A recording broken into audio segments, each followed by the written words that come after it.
the first thing that if you're going to do anything with your team and start learning about how to elevate your team, I'm going to bring this in, see if it's bigger. Okay. All right.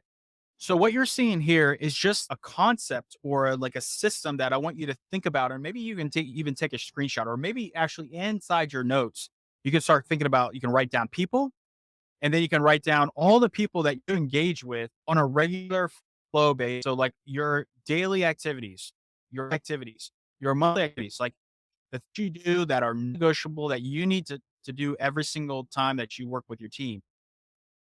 Who are those people? And you can write down the people. Okay.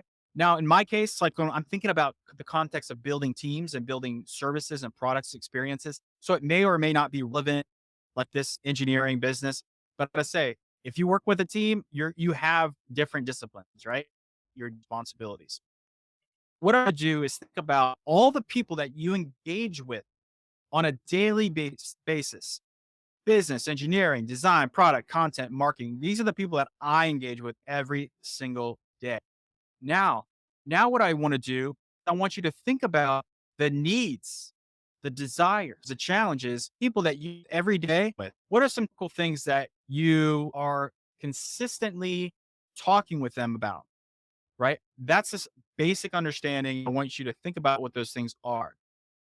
Then write all that down. You can take notes and journal about it. Then, sorry, it's been choppy. I'll work on that. So sorry about that. The second part of this is thinking about the process of what are the plans that you need in order to move your flow and get in flow with your team. If you don't have good flow with your team, it might mean that you don't have optimized plans or you don't have a strategic plan to be able to tie all the things together. You might also need to think about in your process side of things, like your craftsmanship. And your craftsmanship can work for thinking about, okay, you have a team of the things that you do. What's the quality bar? What's the quality of the things that you do with your team, the things that you do with yourself? Like, what's that quality bar look like? What's the standard, right? Think about your standard. Then it's the knowledge transfer. How do you pass information? How do you throw information back and forth between your team so that they have clarity, so that they feel confident about the decisions or the movement of whatever. This is helping flow. It's also helping something what I call design energy. It's also helping you be able to think about, oh, all these people need these things. How am I going to create systems to be able to support them? How do you knowledge? What's your knowledge transfer look like? Then the bottom three areas here at the very bottom here is thinking about, well, okay, great. I know what my quality bar is. I know what plans I need to be able to get there. I have an ability to transfer information and knowledge so that I have clarity. How am I collaborating with my peers? How am I collaborating with my family? What does that look like? Am I treating my family different than I'm treating my coworkers? Am I treating my coworkers different than I treat my family? Maybe, but maybe there's a way that you can open up your collaborational mindset with your family, with your teams, so that you can be able to support them a little bit better.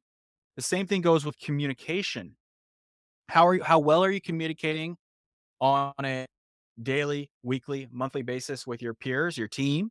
How are you building clarity around the information that you're sharing and working through with your group, your team? All of these things are so critical for when you intake information and milestones with you that you be in flow. Now, the flow is something like critical for services. So, out of all these things that we're doing, and we have this nice flow of execution, now what we need is to have harmony. And to build harmony, we need to get into a rhythmic state.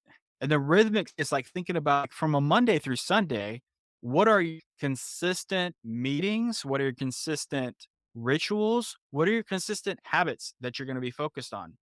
Are you working on your, you know, you getting feedback early in the week? You have your priorities for knowing what you need to do, what you need to execute, and you're working through that and your momentum. You're working towards clarity. You're getting to your Fridays, your Thursday, Friday, Saturdays, where you're feeling like you're accomplishing things, you're working towards things.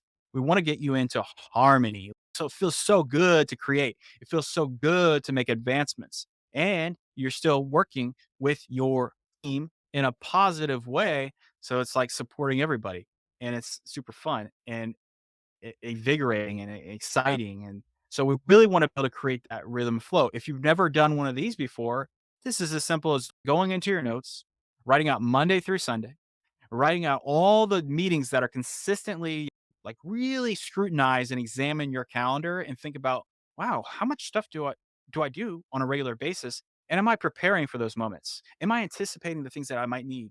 Am I asking the question that I need to ask so that I'm not just sitting in a body of uncertainty and not knowing what I need to do? I think those are really important things as well. All right. So, on top of building harmony across building flow, we also need something. And the other thing is consistency, right? When we're building growth systems, we got to build like consistency into our wavelength. And when I think about consistency, I'm thinking about just throughout the like kind of the Monday through Sunday work that we do. I'm thinking about what creates consistency is knowing your intention, having intention, understanding your priorities, understanding your purpose throughout the week, understanding what is joyful for you? How do you tap into joy? Also tapping into what are you dedicated to right now so that you can be focused on the right things? How are you practicing those things? What are the outcomes you're looking for and working towards? And on top of those outcomes, like how are you benchmarking success? How are you evaluating how things are going?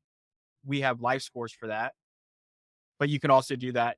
You can build custom ones for your team. And then how are you measuring success? What does success really look like? And then the second part of this consistency for me is thinking about what am I playing? Like how am I playing in my life? How am I venturing? And then how am I getting back to this goal of planning?